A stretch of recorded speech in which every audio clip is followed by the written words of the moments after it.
Nós fizemos um comentário lá na igreja de Bauru sobre a Páscoa. Me faz necessário comentar com os irmãos, primeiro, para que a gente saiba o que é a Páscoa de fato. Segundo, para esclarecer a nós, em conversas que possamos ter com amigos, parentes, religiosos, como nós temos a Bíblia como nosso único guia de fé, amém, irmãos? Nós vamos consultar na palavra do Senhor o que o Senhor diz para nós, em qualquer coisa que devemos fazer, amém?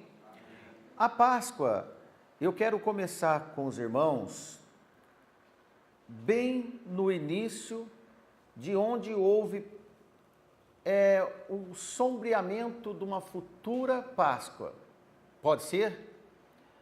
Para nós começarmos a falar com você nesta noite, você sabe que nesses dias, e é o motivo que nós estamos também trazendo para você este assunto, nesses dias nossas crianças e alguns adultos ficam muito sedentos querendo comer um ovo em formato de ovo, um chocolate, e de fato são gostosos.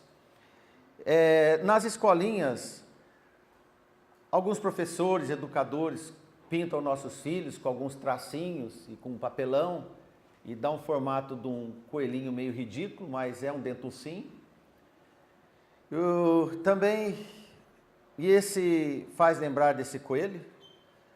Algumas supostas promoções do comércio que pega esse encanto desse momento e alega que um certo desconto que você não pode perder por causa desta semana da Páscoa, e que nada tem a ver com festa religiosa, mas usa o nome dessa festa para poder absorver sua rentabilidade em maior nível nesses dias. Então, por isso, e entre outros motivos para esclarecer a você que está aqui nesta noite, nós vamos mostrar com propriedade bíblica o que de fato está escrito sobre a Páscoa e se ela faz sentido entre nós como festa religiosa que de fato existiu e se para nós ainda permanece uma deliberação do Senhor para poder exercer esta festança. Nós vamos começar por onde faz sentido, que eu creio. Poderíamos retroceder um pouco mais, mas devido ao tempo, nós podemos saturar muito o sermão. Na terceira geração de uma família de homens promessas, guiados por Deus, e esses homens, primeiro foi Abraão, conhecido como patriarca, depois Isaque e depois Jacó. A chamada de patriarcas da nação de Israel constituiu pela vontade e desígnios do Senhor. Na terceira geração, na família de Jacó, este último que nós lemos, entre 10 irmãos e uma irmã, nasceu um filho de nome José. Sua mãe era Raquel. Logo depois, seu irmão Benjamim também nasceu. José era filho de Jacó e era o filho que ele mais tinha um apreço. Ele gostava muito desse menino, pois era um filho da sua velhice, diz as Sagradas Escrituras. Neste gostar muito do pai, os outros irmãos começaram a nascer neles numa inveja, um ódio por ele. Então eles tinham um ódio invejoso pelo menino José. Para resumir essa história, seus irmãos venderam José. Venderam esse irmão. Em Gênesis 37, 28, a irmã vai abrir lá, se ela puder. Passando, pois, os mercadores midianitas, tiraram e alçaram a José da cova e venderam José por 20 moedas de prata aos ismaelitas, os quais levaram José para o Egito. O que eles fizeram? Eles eram pastores, fizeram uma vala, colocaram esse menino lá e até cogitaram matar José. Mas um irmão e outro, Rubem e Judá, acharam melhor não fazer isso, e nisso vinha aí uma caravana desses midianitas. E aí Judá falou, vamos vender para esses homens. Fizeram um negócio aqui de 20 moedas de prata, Capítulo 39, 1 de Gênesis, diz que José foi levado para o Egito e Potifar, oficial de Faraó, capitão da guarda, homem egípcio, comprou da mão dos ismaelitas que o tinham levado lá. Não acho estranho, porque nessa época, e até uma história recente, era normal vender pessoas escravas. E não pense que não existe mais. O tráfico humano no mundo é muito forte. As máfias de tráfico humano, tráfico de órgãos e prostituição são uma das mais rentáveis do mundo, até mais que o próprio comércio de drogas. Enfim, é um outro assunto. Só para dizer para você, para não se assustar, olha, vende gente, ainda se vende gente por aí. Com José no Egito, muitas coisas interessantes aconteceram. Ele foi preso por acusação de adultério na casa deste homem Potifar que ele morava. A sua mulher lhe acusou de adultério. Só que quando ele foi preso, junto com ele vieram 2 homens de Faraó que tinham cometido algum delito, um copeiro e um padeiro, o chefe deles, e ficou preso lá com José.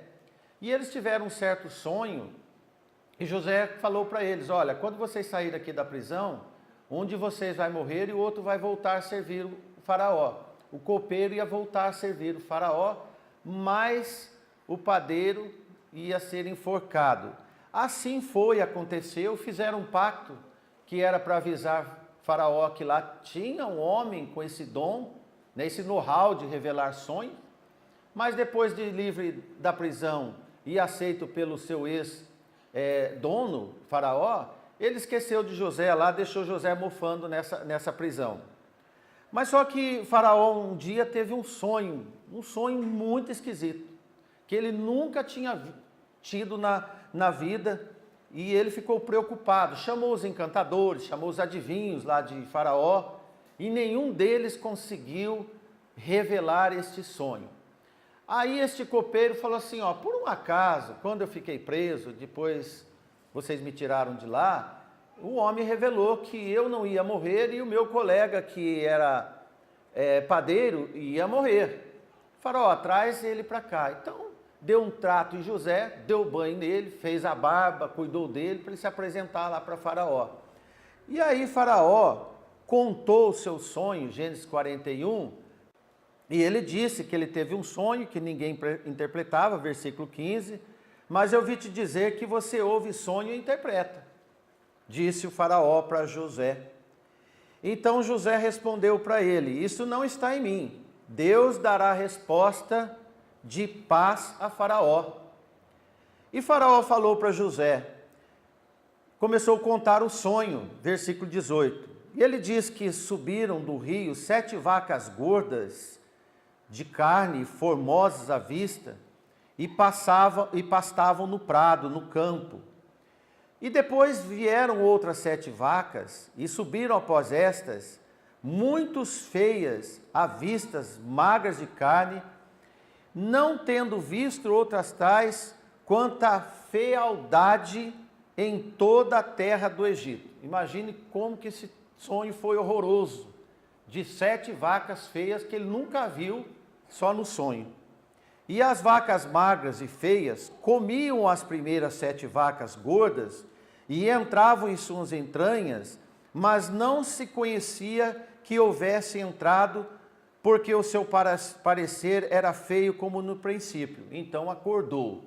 Geralmente depois de um pesadelo desse, qualquer um acorda, certo? Mas não acabou por aí. Depois vi que 7 espigas secas, miúdas e queimadas do vento oriental, brotavam após elas, e 7 espigas miúdas devoravam as 7 espigas boas. E eu contei isso aos magos, mas ninguém me interpretou.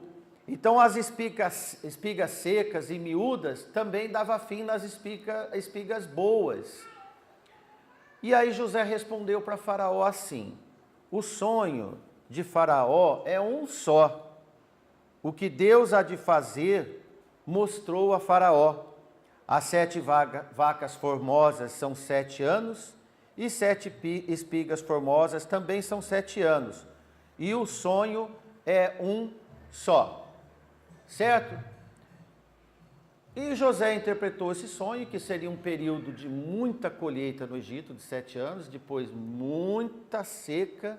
Essa foi a interpretação do sonho, se você continuar lendo. Então o faraó ficou muito alegre da resposta e acreditou em José. E disse para ele, olha, se não tem gente mais sábia que você, eu coloco você para gerir todo o Egito nesse período. Foi aí que José assumiu a administração de todo o Egito. Então nós começamos a recapitular que ele foi vendido pelos seus irmãos e foi preso, rebaixou ainda mais.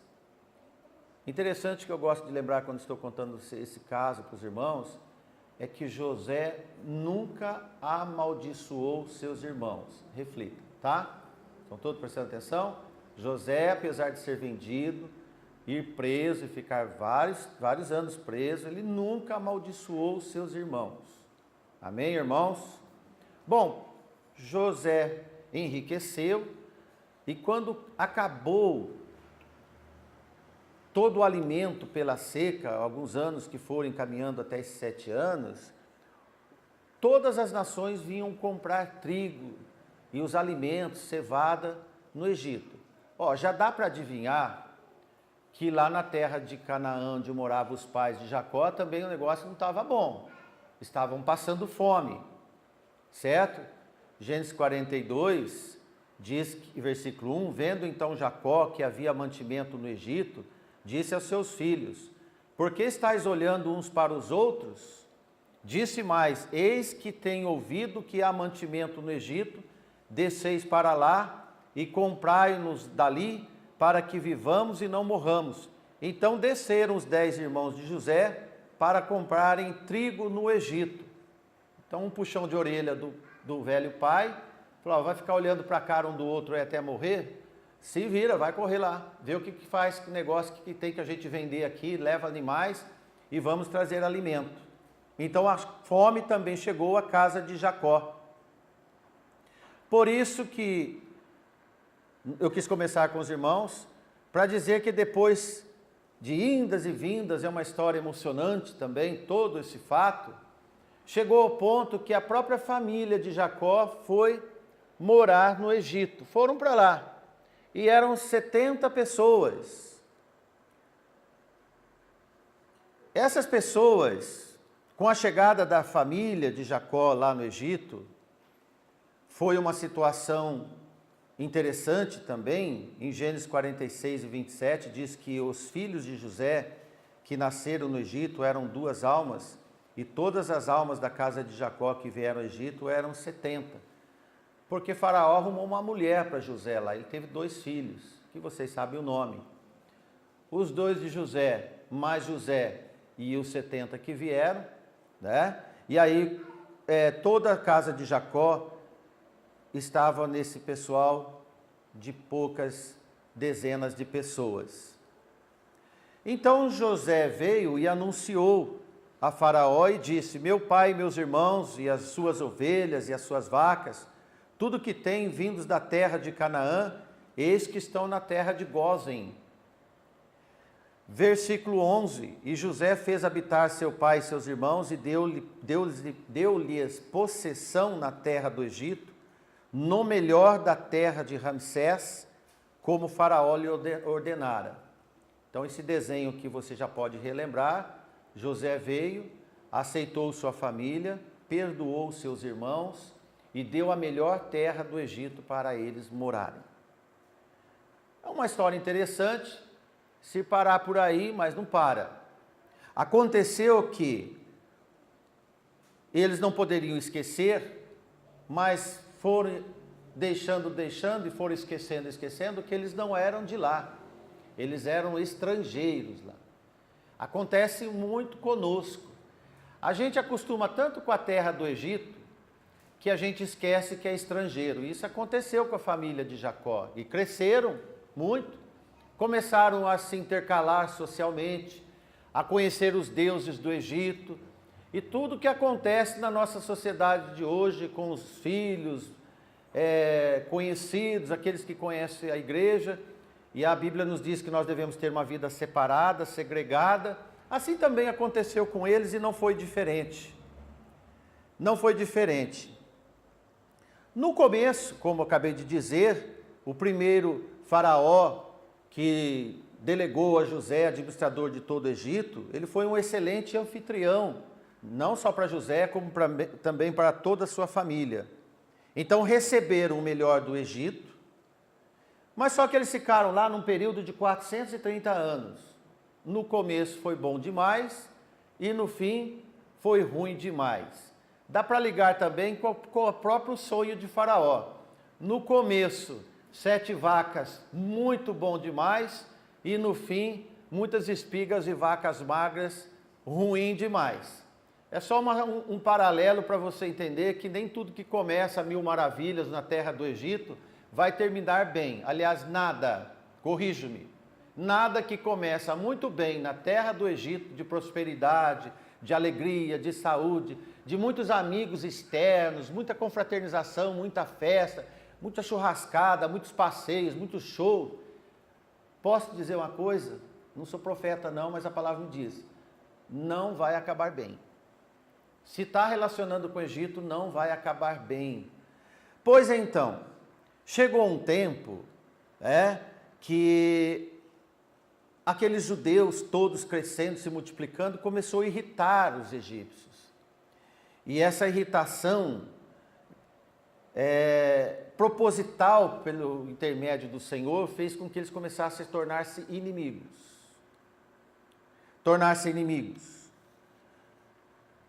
Então, nesse primeiro momento, uma coisa, depois outra, e as coisas começaram a ter sofrimentos.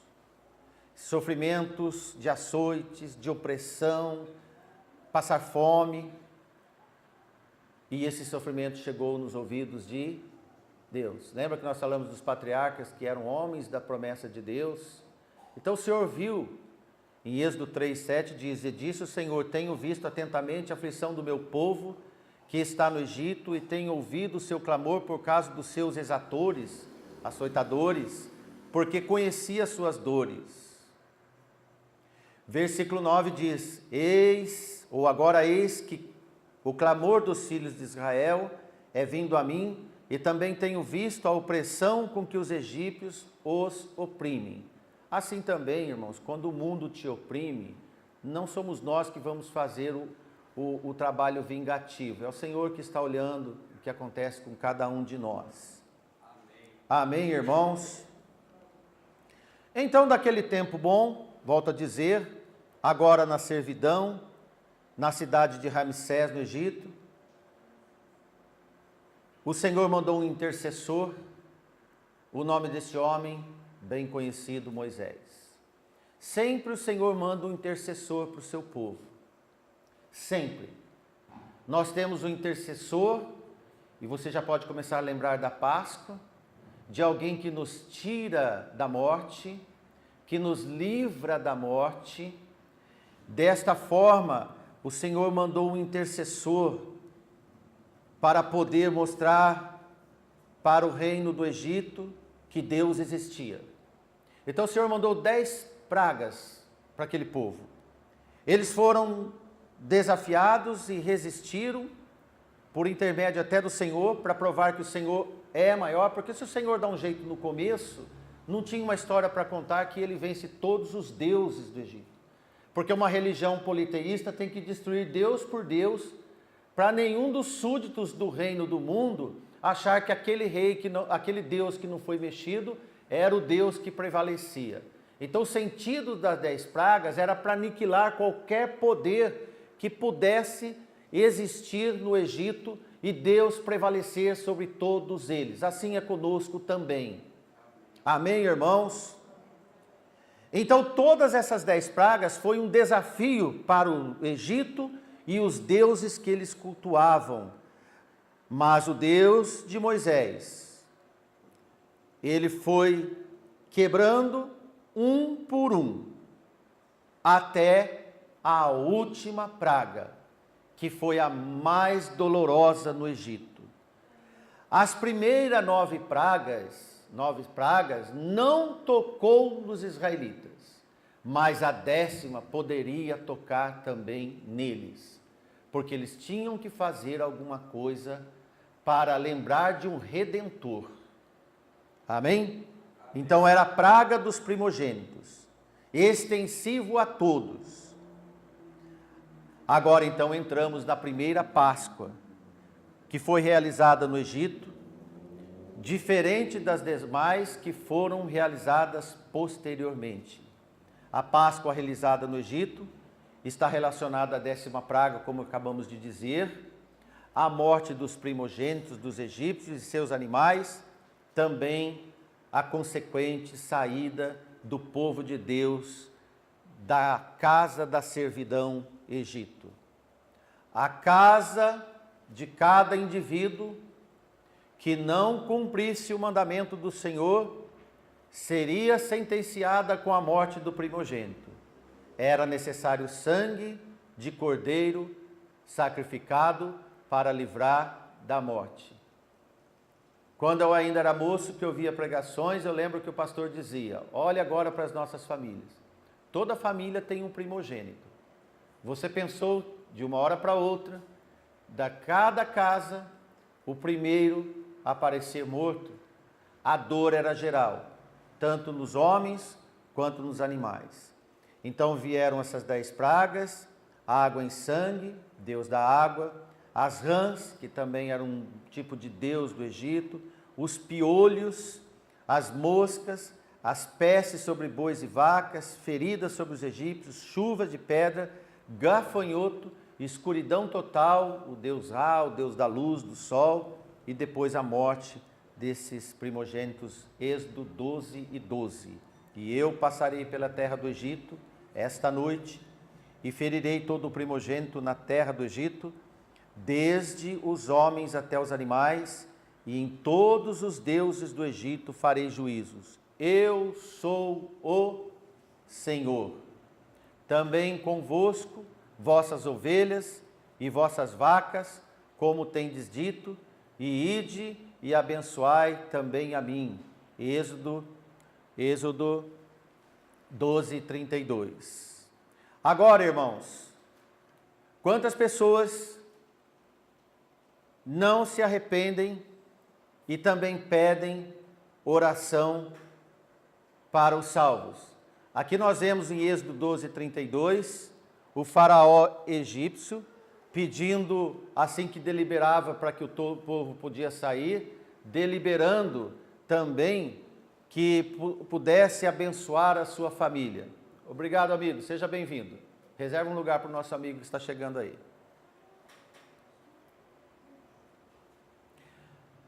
De forma que este evento é uma prefiguração que aponta para uma libertação muito maior realizada por Jesus. A libertação do pecado, porque o pecado é a morte no homem. Da mesma maneira como Deus conduziu o seu povo no passado com mão forte, Ele também deseja te conduzir para Canaã celestial. Por isso devemos caminhar. Humildemente com Deus, hoje e todos os dias. E quando Cristo voltar, estaremos com Ele por toda a eternidade. O simbolismo da Páscoa era, na verdade, para todos o livramento da morte e também a vida eterna numa terra longe dali, a terra prometida. Quando João Batista viu Jesus, em João 1:29, diz assim: no dia seguinte, João viu a Jesus, viu que vinha para ele de encontro com João e disse: eis o Cordeiro que tira o pecado do mundo. Agora você imagina o significado dessa frase de João para os judeus, que sacrificavam em toda a Páscoa, no começo do ano deles, no dia 14, eles sacrificavam o cordeiro, e que aquele cordeiro significava que tinha livrado da morte. E João olha Jesus vindo ao encontro dele e diz: eis o Cordeiro que tira o pecado do mundo. que tira a morte do mundo. Êxodo 12, 1 e 14 é onde nós vemos a orientação de Moisés sobre a Páscoa. Eu vou ler numa leitura bem dinâmica, para que você possa prestar atenção, e veja: e falou o Senhor a Moisés e Arão na terra do Egito, dizendo: este mesmo mês vos será o princípio dos meses, este vos será o primeiro dos meses do ano. Falai com toda a congregação de Israel, dizendo: aos 10 do mês, tome cada um para si um cordeiro, segundo a casa dos seus pais, um cordeiro de cada família. Mas se a família for pequena, para um cordeiro, então tome um só com seu vizinho perto da sua casa, conforme o número das almas, cada um conforme o seu comer. Fareis a conta conforme ao cordeiro. O cordeiro ou cabrito será sem mácula, um macho de 1 ano, o qual tomareis das ovelhas da cabras, e o guardareis até ao 14º dia desse mês, e todo o ajuntamento da congregação de Israel o sacrificará à tarde. E tomarão do sangue, e poluão em ambas as ombreiras, e na verga da porta, e nas casas em que o comerem. E naquela noite comerão a carne assada no fogo, com pães ázimos, com ervas amargosas comerão. Não comereis dele cru, nem cozido em água, senão assado no fogo, e a sua cabeça com seus pés e com a sua fressura.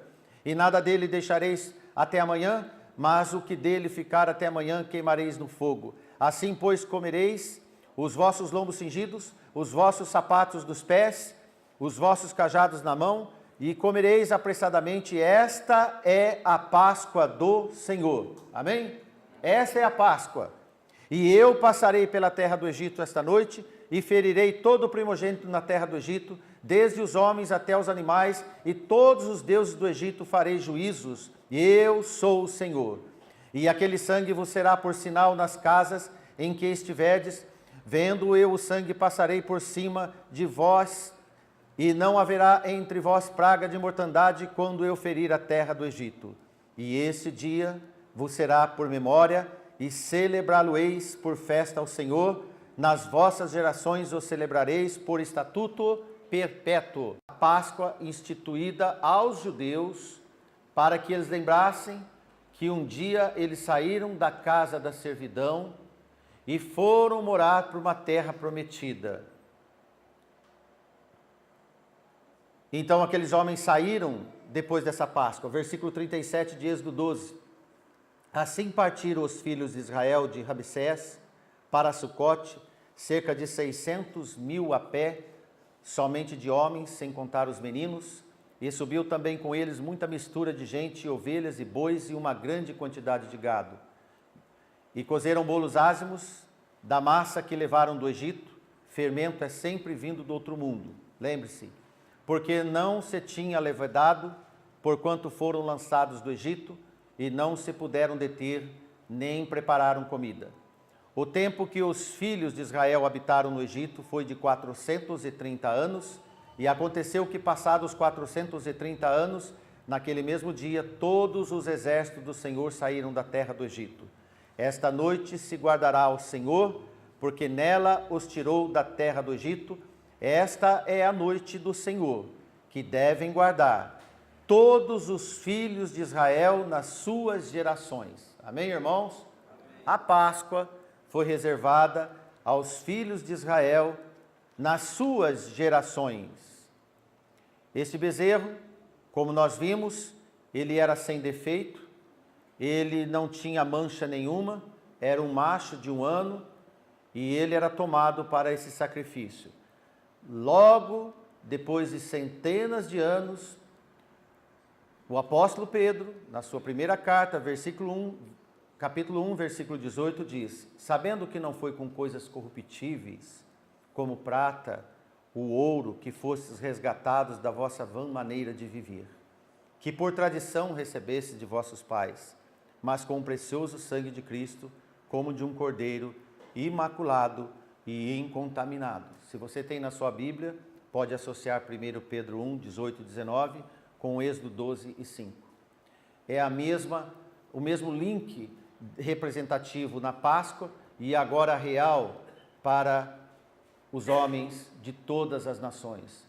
Nós vemos que Pedro disse que não é nenhum valor, ninguém consegue a vida no Senhor com dinheiro no bolso. Pode até ter dinheiro no bolso, mas ele não compra nada. Mas o precioso sangue de Cristo, como um cordeiro incontaminado, que eles tinham aprendido na Páscoa, agora Jesus, aquele cordeiro, quando chegou de frente a frente com João Batista, ele disse: eis o cordeiro que tira o pecado do mundo. O preço já estava pago. Jesus foi crucificado na cruz para pagar os nossos pecados. Amém? Amém. Os pães revelam a pressa que abandonaria o Egito. Toda vez que você sente o peso do pecado, você tem que sair apressadamente dele. Não faça postergação de vida no pecado. Como, irmãos, o mundo dos conhecedores do pecado ainda postergam, ainda deixam a massa fermentar na sua vida para depois querer sair. Veja que eles saíram do Egito e a massa não deu tempo de fermentar. Por isso que eles comeram pão sem fermento. É o símbolo de fazer apressado, não dá tempo do fermento fazer vez. A nossa vida no Senhor deve ter esse simbolismo de pureza, de isenção de fermento, porque a proibição baseava-se de que o fermento é um agente de decomposição de vidas, decomposição de pessoas que querem servir ao Senhor. É o símbolo da corrupção e da opressão moral que existia no Egito e dos deuses falsos. Mateus 16:11, diz o Senhor: como não compreendestes que não vos falei a respeito do pão, mas que vos guardastes do fermento dos fariseus e dos saduceus. Jesus estava falando certa vez com eles sobre o fermento. E eles achavam que era desse pão com fermento. Mas Jesus disse que o fermento está nos homens. Então, quando nós tomamos a ceia sem o pão fermentado, é este o simbolismo dele. É que nós estamos diante de Deus, nos compromissamos que a nossa vida, o corpo de Jesus em nós, não tenha contaminação da corrupção moral e ética dos homens e do pecado. E Jesus disse isso. As ervas amargas, ou as alfaces agrestes, silvestres, amargas, recordavam a opressão do Egito. A amargura do cativeiro, além de melhorar e dar uma tonalidade do que era realmente a Páscoa para eles. Não era uma festa de prazer, era uma festa de saber que houve momentos de dor. Então, meus irmãos, ervas amargosas é para nós recordarmos que o pecado tem este sabor, este gosto horrível diante do Senhor, né? E nós devemos lembrar do sofrimento, porque todo o sofrimento das aflições que passamos neste mundo, eles servem para lembrar também que o amargo desta vida, do nosso sofrimento, vai ter um dia melhor com o Senhor. Amém, irmãos? Amém. Então, simboliza também que esta amargura que o Cordeiro iria passar, e a amargura das almas humanas por causa do pecado. E por fim o sangue, que representa a expiação dos nossos pecados. Como disse Hebreus 9:22, sem derramamento de sangue não há remissão de pecados. Não há outra forma. Hoje eu estava ouvindo um pregador dizer sobre o efeito do sangue de Jesus. As pessoas conhecem o Evangelho, as pessoas conhecem as pregações, sabem muita coisa, mas o sangue ainda não fez efeito. Enquanto o sangue de Jesus não fizer efeito em nós, através do arrependimento, então a Páscoa dos judeus torna-se sem sentido para eles, e também a morte de Jesus na cruz também torna-se sem sentido para nós, se não houver o derramamento de sangue. Por isso que João 1:7 diz, 1 João 1:7, mas se andarmos na luz, como ele na luz está, temos comunhão uns com os outros, e o sangue de Jesus, Cristo, seu Filho, nos purifica de todo o pecado. Amém, irmãos? Amém.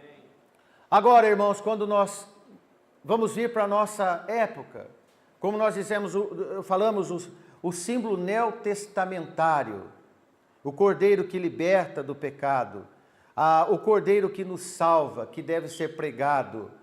Então agora nós vamos lembrar da Páscoa e da ceia do Senhor. Eu disse aos irmãos em Bauru que a Páscoa e a ceia não caminham juntos. Elas são subsequentes para povos diferentes e ela serve para você. A Páscoa é para os judeus, a ceia é para você. Você deve tomar parte da ceia do Senhor quando você tem já como membro de uma igreja uma vida de arrependido, uma vida que tem a presença do Senhor, junto do corpo do Senhor. Então ele pode ser distribuído e passado de um para um, assim como também o elemento que representa o sangue de Cristo em cada um de nós. Amém? Só assim então a ceia do Senhor vai fazer sentido em nós, porque o que tem sentido em nós hoje é comer a ceia do Senhor. E o valor cristão para nós, da morte de Jesus na cruz, como um memorial de lembrar que Jesus morreu na cruz e que Ele vai voltar, é da responsabilidade de cada um de nós. Amém? Amém. Em Lucas 22:15 disse Jesus: E desejei comer convosco esta Páscoa antes que padeça, porque vos digo que não a comerei mais até que ela se cumpra no reino de Deus. Tomando e havendo dado graças, disse: Tomai-o e reparti-o entre vós, porque vos digo que já não beberei do fruto da vide, até que venha o reino de Deus. E tomando o pão e havendo dado graças, partiu e deu-lhe, dizendo: Isso é o meu corpo, que por vós é dado. Fazei isto em memória de mim. Semelhantemente, tomou o cálice depois da ceia, dizendo: Este cálice é o novo testamento, no meu sangue, que é derramado por vós. Amém, irmãos? Amém.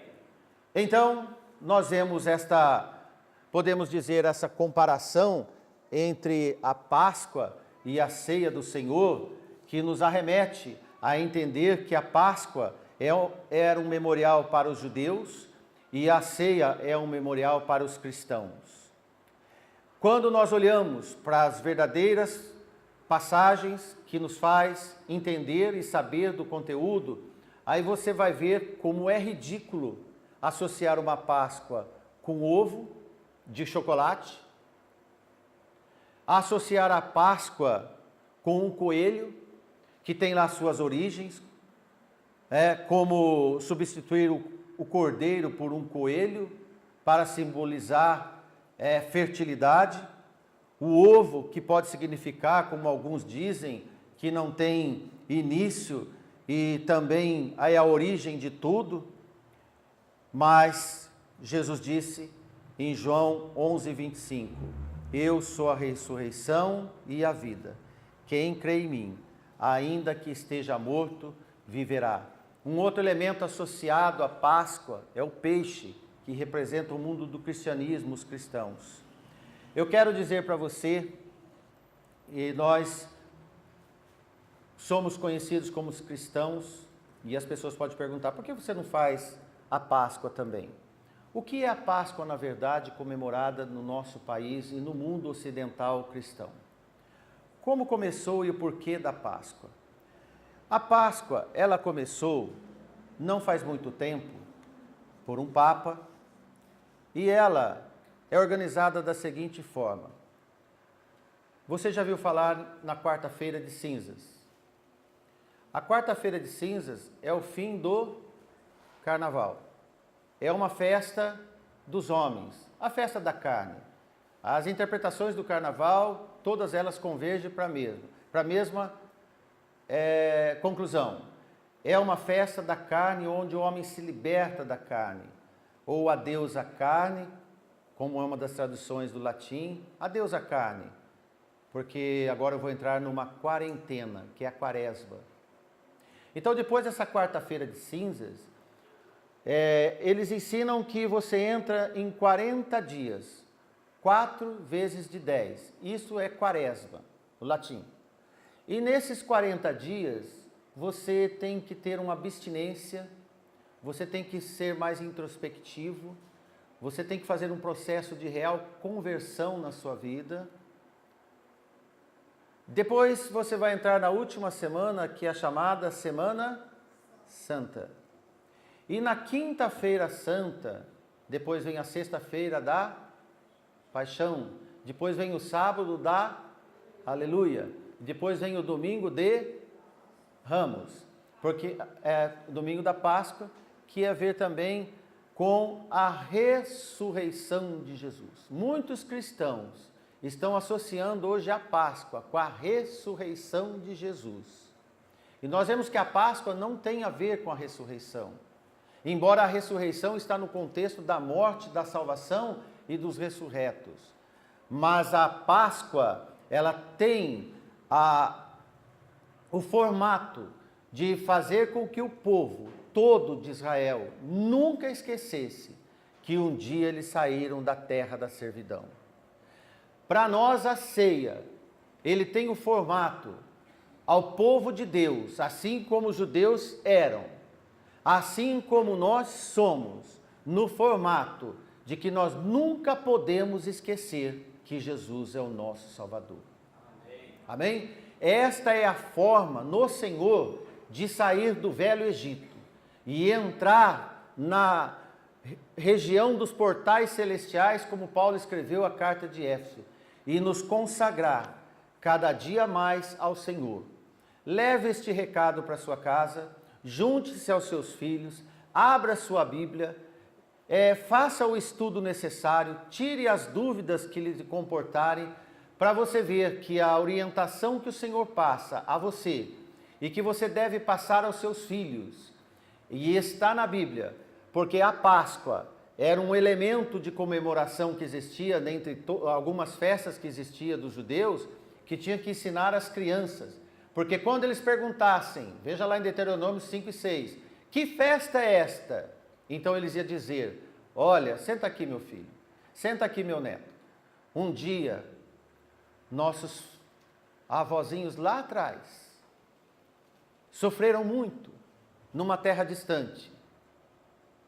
E o nosso Deus do céu, através de um homem, guiado por Deus, tirou de nós e trouxe neste lugar que nós estamos. Quando seus filhos, e você deve trazer seus filhos no dia da ceia, perguntarem por que esse elemento, você vai fazer o mesmo que se ensinou, que Moisés ensinou em Deuteronômio 5,6 aos seus filhos. Porque se você não ensinar, seus filhos vão gostar do ovo, de chocolate, que chocolate é gostoso mesmo, e do gosto gostoso será o começo dos 430 anos, mas depois esse chocolate não vai fazer efeito nenhum, assim como o coelhinho ele não tem eficiência nenhuma na vida de ninguém. Qualquer simbolismo que venha de algum sincretismo religioso, associado de cristão pagão, não vai fazer efeito, é uma heresia nas igrejas do Senhor. Então que você, meu irmão, consciente e sabedor das coisas de Deus, passe as coisas do Senhor aos seus filhos. E certamente lá na escola, eles vão aprender, os professores vão querer se pintar, é da sua autoridade permitir ou não. O que eu passo para você, não permita. Ensina aos seus filhos a verdade, leve eles na verdade, porque no Egito, eles vão aprender a se corromper. Na igreja, no seu lar, na casa do Senhor, eles vão aprender a se santificar e conhecer cada dia mais o Senhor. Está nas suas mãos, papai, mamãe, vovô e vovó, ensinar o que se deve aos seus filhos e não deixar que eles sejam iludidos, ao tanto que, no passo dos 430 anos na servidão do Egito, eles não aprendam nada, sendo que você sabe tudo. Não retenha o que é bom, o que você sabe. Passa e faça a prática, você e seus filhos, para que Jesus seja efetivamente o Salvador da sua vida. Então, em paz, na alegria, apesar das aflições, você pode esperar o Senhor, comemorando todo dia a sua salvação, e não a festa dos homens. Faça na sua vida a festa do Senhor, e não a festa dos homens, que não vão te levar para lugar nenhum. vai ficar aqui mesmo. Que Deus nos abençoe. Uma boa noite a todos nós. Amém.